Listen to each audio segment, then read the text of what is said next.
अजान को लेकर अलग अलग लोगों की अलग अलग व्याख्याएं होंगी, लेकिन एक आस्तिक के लिए यह सच्चे मार्ग पर चलते रहने की याद दिलाता है। अस्सलाम वालेकुम प्यारे दोस्तों, आप इस वीडियो को आखिर तक जरूर देखिएगा और इसी तरह की इस्लामिक घटनाओं और वाक्य से रूबरू होते रहने के लिए आज ही सब्सक्राइब करें हमारे चैनल इस्लाम हिस्ट्री को और साथ ही बेल आइकॉन को प्रेस करें। दोस्तों, बहुत पहले की बात है, किसी पोस्ट पर एक बहुत बड़ा ऑफिसर था। एक बार किसी खास काम की वजह से उसका तबादला यानी उसका ट्रांसफर मुस्लिम इलाके में हो गया था। इत्तेफाक से उसको जो वहां पर रहने के लिए जो मकान मिला, उसके करीब में ही एक मस्जिद थी जिसमें 5 टाइम रोजाना अजान दी जाती थी। एक दिन वह ऑफिसर अपने मकान के अंदर सो रहा था कि इतने में मस्जिद में फज्र की अजान होने लगी, यानी कि उसके कानों में अजान की आवाज जोर से पड़ने लगी, जिससे उस ऑफिसर की आंखें खुल गईं। यह देखकर उस ऑफिसर को बहुत गुस्सा आया, इसीलिए उसने सुबह होते ही उस मुअज्जिन को यानी कि अजान देने वाले को अपने पास बुलाया और उसे कहने लगा कि कल से सुबह की अजान लाउड स्पीकर में मत देना, क्योंकि मेरा घर मस्जिद के करीब में है और सुबह अजान की वजह से मेरी नींद में खलल पैदा होता है, यानी कि मेरी नींद खराब होती है। यह सुनकर अजान देने वाले मुअज्जिन ने कहा कि साहब, यह तो अल्लाह का कलाम है, इसको सुनकर तो सुबह सुबह दिल को सुकून पहुंचना चाहिए। और साहब, अजान की आवाज सुनकर आप भी जल्दी सुबह उठ जाया करो, इससे आपको भी बहुत ही ज्यादा फायदा होगा। वह ऑफिसर तो मुसलमान के बारे में तरह तरह की बातें सुनकर उनसे पहले ही नफरत करता था, इसीलिए वह फिर इस आदमी की ऐसी बातें सुनकर गुस्से में आकर कहने लगा कि मुझे ज्यादा समझाने की जरूरत नहीं है, और याद रखना खबरदार, अगर तुमने कल स्पीकर से सुबह फजर की अजान दी तो तुम्हारी खैर नहीं। मगर उस अजान देने वाले ने उस ऑफिसर की बात पर कुछ खास ध्यान नहीं दिया, इसीलिए फिर उसने अगले दिन ही सुबह फजर के वक्त में लाउड स्पीकर से अजान दे दी। जैसे ही सुबह सुबह उस ऑफिसर ने अजान की आवाज सुनी तो गुस्से से लाल हो गया और वह फौरन उस अजान देने वाले के पास गया और गुस्से में उसने उस अजान देने वाले शख्स को थप्पड़ मार दिया और कहने लगा कि मैंने तुमको कल कितना समझाया था कि सुबह अजान की आवाज से मेरी नींद खराब होती है, इसीलिए लाउड स्पीकर में अजान मत देना, लेकिन तुमने तो मेरी बात पर ध्यान ही नहीं दिया। बेचारा अजान देने वाला अल्लाह ताला से दुआ करने लगा, या अल्लाह, जिसने तेरी इस अजान को देने वाले बंदे पर जुल्म किया तो तू इसे अपने अजाब में डाल दे, इसे ऐसी सजा दे इसकी अक्ल ठिकाने में आ जाए। जैसे ही मुअज्जिन की आवाज अल्लाह की दरगाह में पहुंची तो अल्लाह ने फौरन उसकी दुआ कबूल कर ली और उसी दिन उस ऑफिसर पर अजाब नाजिल हो गया, यानी कि उसी रात वह अल्लाह की पकड़ में आ गया। जिस दिन उसने अजान देने वाले को थप्पड़ मारा, उस रात वह अपने घर में सोया जरूर था, मगर सुबह वह उठ न सका, क्योंकि उसी रात उसके जिस्म के आधे हिस्से पर लकवा मार गया, जिसकी वजह से उसके हाथ हिलने के काबिल भी नहीं रहे।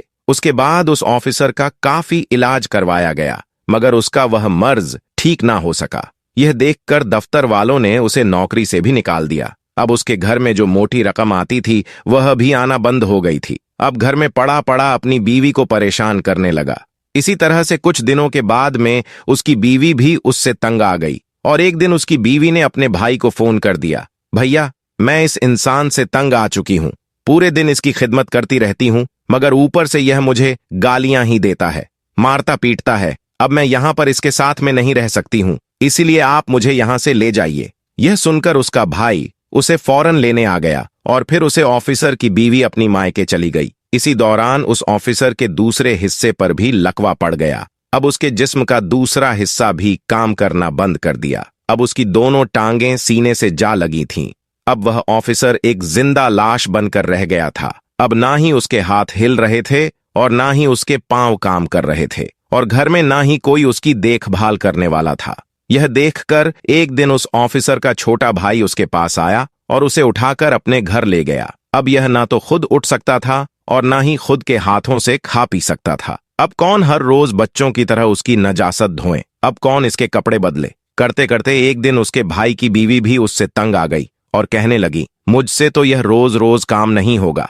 ऐसा ही करते करते एक दिन उस ऑफिसर ने किसी बात पर अपने ही उस भाई की बीवी से झगड़ा कर लिया। उसको कोई सख्त बात कह दी, क्योंकि उसकी जबान काबू में न थी, इसलिए उसने अपने भाई की बीवी को गालियां सुना दी। उसकी गलियां सुनकर भाई की बीवी रोने लगी और अपने शौहर से कहने लगी, अब या तो इस घर में तुम्हारा भाई रहेगा या फिर मैं रहूंगी। यह सुनकर भाई ने सोचा कि इस बीमार भाई के चक्कर में मेरी जिंदगी बर्बाद हो जाएगी, इसीलिए क्यों ना इस भाई को यहां से हटा दिया जाए। इसीलिए फिर उसने अपने बेटों के साथ मिलकर गुस्से में अपने भाई की चारपाई उठाई और उसको ले जाकर सड़क के किनारे पर रख दिया। दोस्तों, उस वक्त सख्त गर्मी का मौसम था, इसीलिए थोड़ी ही देर में वह सूरज गर्मी में तपने लगा और उसको पसीना आने लगा। अब उसे जोरों की प्यास भी लग चुकी थी। सुबह से उसने कुछ खाया पिया नहीं था। अब ऑफिसर अपनी चारपाई पर पड़े पड़े रो रहा था और तड़प रहा था और कह रहा था कि कोई तो मेरी मदद करो, कोई तो मुझे पानी पिला दो, कोई मुझे खाना खिला दो।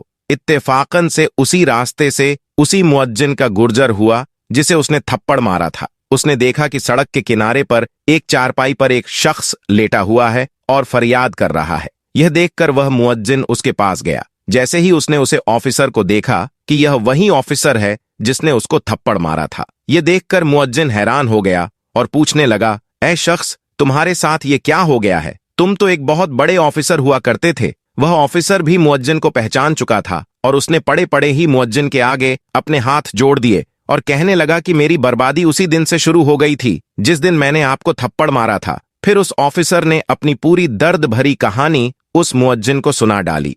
उसने बता दिया कि इस रात मेरे जिस्म पर लकवा पड़ गया था। उसके बाद से मेरे हालत बिगड़ते बिगड़ते आज मेरे हालत ऐसी हो गई है कि आज मेरे पास में कोई खड़ा तक नहीं होता है। मेरे सब अपनों ने मुझे ठुकरा दिया है। इतना कहते कहते वह ऑफिसर फूट फूट कर रोने लगा। उसकी हालत देखकर उस मुअज्जिन को उस पर तरस आ गया और उसने उसको पानी पिलाया और उसके लिए खाना लेकर आया। फिर अपने हाथों से उसको खाना खिलाया और यही नहीं, फिर उसे उठाकर वह अपने घर भी ले गया और खूब अच्छी तरह से उसकी खिदमत करने लगा। उसे मुअज्जिन ने उसे बताया कि तुमने अल्लाह की शान में गुस्ताखी की है, इसीलिए तुम सच्चे दिल से अल्लाह से माफी मांगो। यह सुनकर वह ऑफिसर सच्चे दिल से अल्लाह की बारगाह में रो रो कर अल्लाह से माफी मांगता रहा और साथ ही वह मुअज्जिन उसके हक में दुआ करने लगा। अल्लाह तबारक ताला ने फौरन उसकी दुआ को कबूल फरमाया और कुछ ही दिनों की खिदमत के अंदर ऑफिसर पूरी तरह से ठीक हो गया और वह उठकर चलने फिरने लगा। सुभान अल्लाह। तो दोस्तों, आज के लिए बस इतने ही। वीडियो को लाइक करें, शेयर करें और चैनल को सब्सक्राइब जरूर करें। खुदा हाफिज।